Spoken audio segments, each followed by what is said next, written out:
All right, so have you ever, like, really thought about the days of the week?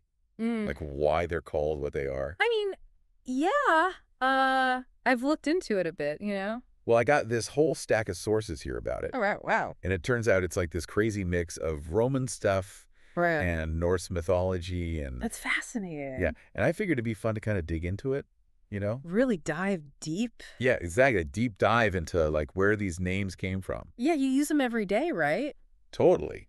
But you don't really think about it. And honestly, I didn't really think about it either until I started looking at this stuff. Huh. And it's way more interesting than I thought it'd be. Oh, for sure. So let's start with the Romans, I guess. Okay, yeah. I mean, they had gods for everything. They around. did. They did. It's here. And they tied all those gods into the planets. Yeah, they were big on that. So each day ended up being connected to a specific Roman god. And a celestial body. Right, like a planet or the sun or the moon. Exactly. It's like Sunday, that's pretty obvious. Sun's day. Yeah, sun's day for Sol. Mm-hmm. There's sun god. Yeah. And Monday, that's for Luna. The moon. Right, moon's day. Makes sense. Yeah, pretty straightforward. Mm-hmm. Then it gets a bit more interesting. Okay, like what? Well, like Tuesday? Tuesday's Mars. Yeah, Mars's day for the god of war. Oh, right, right. And Wednesday? That's Mercury's day. Yep, god of commerce. And travel. Uh-huh. Messages and all that. Yeah, pretty much. Thursday? Jupiter. Jupiter's day, king of the gods. Big guy. Right? Mm-hmm. Then you got Friday. Venus's day. Venus, goddess of love. Beauty, too. Right, of course. And then Last but not least, you got Saturday. Saturday Saturn's day. for the god of agriculture. That's the one. Yeah, and it's funny, like, out of all of them, Mm-hmm. that's the one that's, like, basically stayed the But same. it's from the Romans. Yeah, Saturn's day. It's wild how some things just stick around, huh?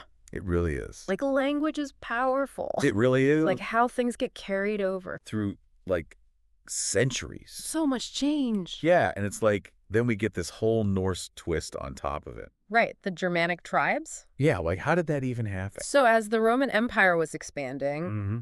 they brought their calendar with them Right. and these Germanic tribes. Who ended up becoming the English people. Exactly. Yeah. They adopted the Roman calendar, Makes sense. but they swapped out a lot of the gods. Oh, so they kept the The days, structure, yeah. but they put in their own gods? Their Norse counterparts. That's so cool. It's like they took the framework and were like, okay, we're going to make this our own. Totally. So, like, Tuesday, Mars. yeah, Mars, the Roman war god. Became T. the Germanic god of war. Okay, so that's like a direct swap, Pretty much. but then it gets kind of weird. How so? Like Wednesday. Mercury. Yeah, Mercury's day becomes Odin's day. Right. Odin?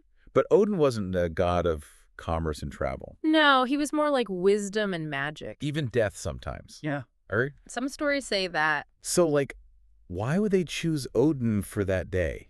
That's a good question. Doesn't really seem to match up. It's one of those things where, like, Yeah. there's no definitive answer. Some scholars think Okay. it might be because Odin was a psychopomp. A what? A psychopomp. It's like Okay. a guide for souls to the afterlife. Oh, interesting. So that kind of connects to Mercury. Like a messenger between worlds. Exactly. But it's still kind of strange. yeah, it shows how Yeah. adapting culture isn't always a clean process. Right. It can leave these little mysteries. I love that. Yeah, it's fun to think about. Okay, so we got war gods for Tuesday, Mm-hmm. kind of connected figures for Wednesday. Yeah. What about the rest of the week? All right, so Thursday. Jupiter. Yep, Jupiter gets replaced by Thor. Thor, the god of thunder. Makes sense. Totally. Yeah. Jupiter was also associated with thunder. And the sky. So they both have that in common. It's a natural fit. And then Friday, Venus. yeah, Venus becomes Frigg or Freya. Depends on the Norse tradition, Okay. but they're both love goddesses. Really? Yeah, beauty and fertility too. Wow, so both cultures had a love goddess for Friday.